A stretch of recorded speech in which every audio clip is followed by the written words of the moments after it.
Assalamualaikum warahmatullahi wabarakatuh. Hai. Pada pembelajaran kali ini kita akan membahas tentang pendidikan agama Islam dan budi pekerti kelas 10 bab 1 pembahasan ke-1.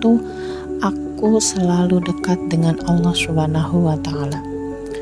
Pembahasan kita untuk kali ini yaitu tentang mengimani Allah Subhanahu wa taala melalui Asmaul Husna. Berikutnya, indikator pembahasan kita yaitu ada 4. Yang pertama, definisi Asmaul Husna. Yang kedua, yaitu ayat Al-Quran tentang Asmaul Husna.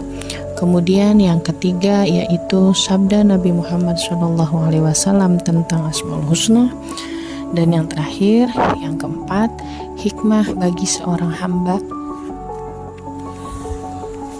Definisi Asmaul Husna.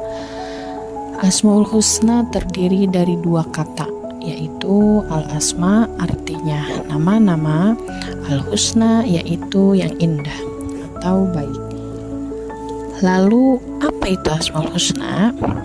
Asmaul Husna ialah nama-nama yang baik lagi indah yang hanya dimiliki oleh Allah Subhanahu wa taala sebagai bukti atas keagungannya. Nama-nama itu hanya dimiliki oleh Allah Subhanahu wa taala. Nama ini tidak berhak dipakai oleh makhluknya karena Allah Maha segala-galanya. Berikutnya, pembahasan yang kedua yaitu tentang dalil yang menjelaskan Asmaul Husna.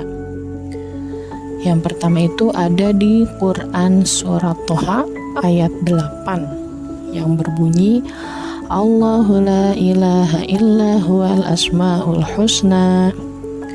Dialah Allah, tidak ada Tuhan yang berhak disembah melainkan Dia.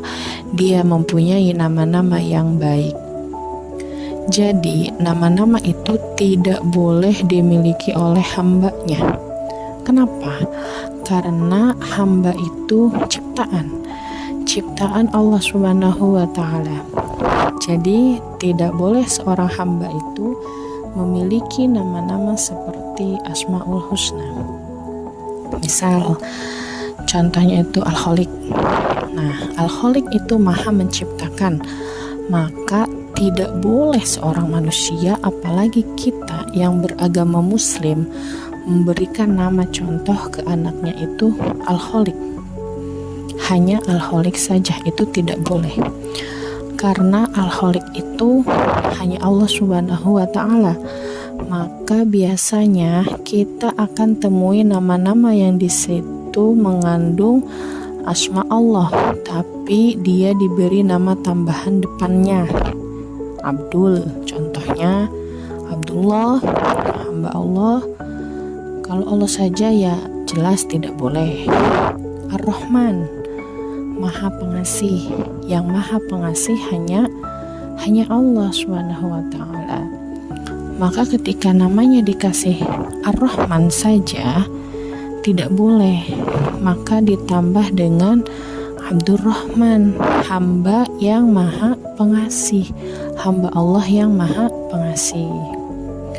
Abdurrahim, hamba Allah yang Maha Penyayang, seperti itu. Abdur Razak, hamba Allah yang Maha Pemberi rezeki. Kalau Ar-Razak saja tidak boleh ya. Lalu berikutnya ada di Quran surat Al-A'raf ayat 180. Walillahil asmaul husna fad'uuhu biha wa zarul ladzina yulhiduna fi asma'ih sayajzauna ma kanu ya'malun. Hanya milik Allah Asmaul Husna, maka bermohonlah kepadanya dengan menyebut Asmaul Husna itu. Dan tinggalkanlah orang-orang yang menyimpang dari kebenaran dalam menyebut nama-namanya. Nanti mereka akan mendapat balasan terhadap apa yang telah mereka kerjakan. Quran surat Al-A'raf ayat 180. Jadi Asmaul Husna itu salah satunya digunakan untuk berdoa memohon kepada Allah Subhanahu wa taala. Maka gunakan Asmaul Husna itu yang tepat. Nanti akan dijelaskan di bagian terakhir, di bagian hikmah.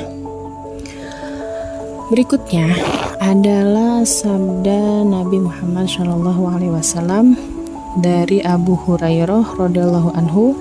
Sesungguhnya Rasulullah SAW bersabda, sesungguhnya Allah Subhanahu wa taala mempunyai 99 nama 100 kurang 1. Barang siapa yang menghafalkannya, maka ia akan masuk surga. Hadis riwayat Bukhari.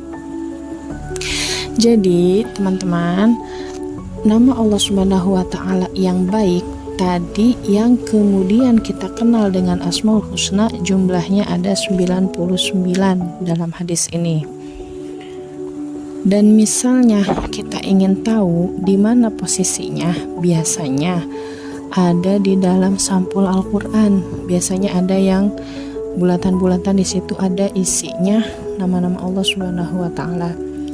Barang siapa yang menghafalkannya, maka ia akan masuk surga, dengan catatan menghayati setiap Asmaul Husna pada setiap amal perbuatannya. Jadi gak cukup cuman hafal Allah yang maha pengasih, tapi dia orangnya suka marah-marah. Allah maha pemaaf, tapi dia orangnya suka dendam dan lain sebagainya. Maka ketika dia hafal, dia juga harus menghayati setiap Asmaul Husna atau nama-nama baik Allah tadi pada setiap perbuatannya. Ini hadis riwayat Bukhari. Berikutnya yang terakhir, yang keempat, yaitu tentang hikmah mengetahui Asmaul Husna. Yang pertama adalah mengetahui bahwa selain Allah Subhanahu wa taala semua adalah makhluk ciptaannya. Jadi selain Allah Subhanahu wa taala semua adalah makhluk ciptaannya. Alam semesta, langit, bumi, malaikat, iblis, jin, setan, hewan, makhluk hidup, bahkan yang di dalam sains, di dalam ilmu pengetahuan alam itu disebut makhluk hidup. Itu kalau bergerak, berkembang biak dan bertambah ukurannya, maka di dalam ilmu pengetahuan itu batu itu bukan termasuk makhluk hidup. Kenapa? Karena tidak bergerak, tidak hidup, tidak berkembang biak. Tapi di dalam ilmu agama Islam, batu itu makhluk hidup, ciptaan Allah. Maka di dalam kisahnya Nabi Musa alaihissalam, bahkan batu itu bisa berlari. Maka Allah perintah untuk berlari. Api itu makhluk Allah Subhanahu wa taala. Maka Allah Subhanahu wa taala sangat mudah ketika memerintahkan api, yang di dalam ilmu pengetahuan alam, dalam sains, api itu sifatnya panas. Tapi ketika di dalam kisahnya Nabi Ibrahim alaihissalam, dalam sebuah ayat Al-Quran itu dijelaskan, wahai api, dinginlah kamu dan janganlah kamu membakar tubuh Ibrahim. Maka api yang tadi sifatnya panas berubah, dia tidak membakar Nabi Ibrahim alaihissalam. Kemudian yang kedua, yaitu ialah menekan kesombongan dalam diri, bahwa yang maha segala-galanya hanyalah Allah Subhanahu wa ta'ala. Apa yang kita kerjakan ini hakikatnya adalah karena Allah Subhanahu wa ta'ala mengizinkan, memberikan kesempatan. Apa yang kita miliki hari ini hanyalah titipan oleh Allah Subhanahu wa ta'ala, bukan semata-mata karena pekerjaan kita. Kalau Allah tidak mengizinkan kita memiliki sesuatu, maka kita tidak akan pernah memilikinya. Maka tidak sedikit di antara kita yang lihat orang kayaknya kerjanya gak capek, tapi kok hasilnya banyak. Nah, itu karena Allah Subhanahu wa ta'ala memberikan kesempatan, memberikan karunia-Nya seperti itu. Lalu yang ketiga, hikmah bagi seorang hamba itu ialah menggunakan Asmaul Husna dalam setiap doa. Seperti yang pertama tadi sudah dijelaskan bahwa Asmaul Husna itu digunakan untuk berdoa, maka gunakanlah dengan yang baik, dengan sesuai apa yang kita inginkan. Jangan ya boleh saja kita gunakan Asmaul Husna semuanya di dalam doa, ya Rahman, ya Rahim, ya Malik, ya Kudus, ya Salam, di dalam doa semuanya, ya tidak masalah. Tapi hendaknya kita gunakan sesuai apa yang kita inginkan. Contohnya misalnya Al-Qawiyyu, yang artinya Allah yang maha kuat. Terus kemudian kita berdoa, ya Allah ya Qawiyyun, wahai ya Allah, wahai yang maha kuat, berilah saya kekuatan dalam menghadapi kehidupan ini. Minta diberi kekuatan dalam menghadapi hidup, padahal dia tidak sedang dalam kondisi diberikan ujian, tapi dia minta diberikan kekuatan. Nah, orang bisa kuat karena biasanya sedang diuji. Maka kalau dia belum sedang dalam keadaan diuji, dapat musibah, dia minta dikuatkan, bisa jadi Allah kemudian kasih ujian, kasih musibah dulu supaya dia bisa menjadi kuat. Maka gunakanlah Asmaul Husna itu tadi sesuai dengan kebutuhan kita. Minta dikuatkan ketika mendapat ujian, maka gunakanlah Asmaul Husna-nya.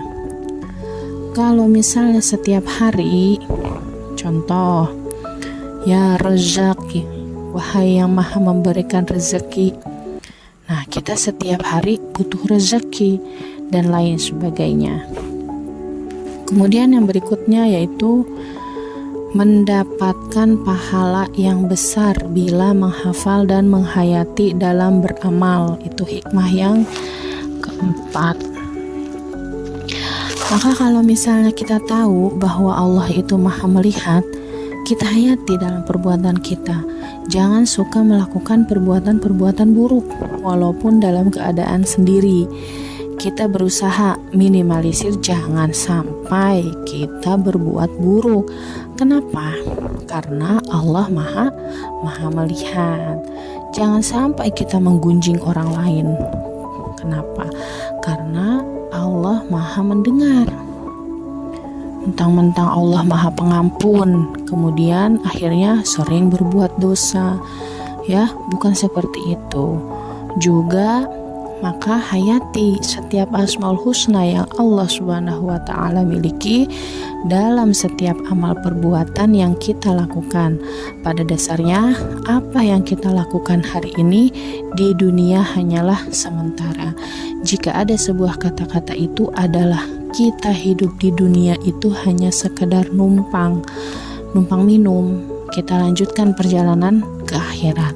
Apa yang kita lakukan hari ini akan dimintai pertanggungjawabannya oleh Allah Subhanahu wa Ta'ala. Karena Allah Subhanahu wa Ta'ala itu maha adil, maha bijaksana.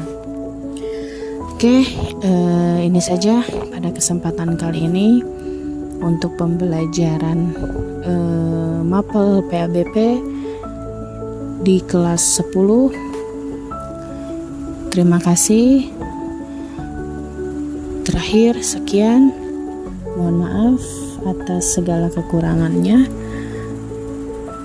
Saya akhiri. Wassalamualaikum warahmatullahi wabarakatuh. Semoga bermanfaat untuk semuanya. Terima kasih.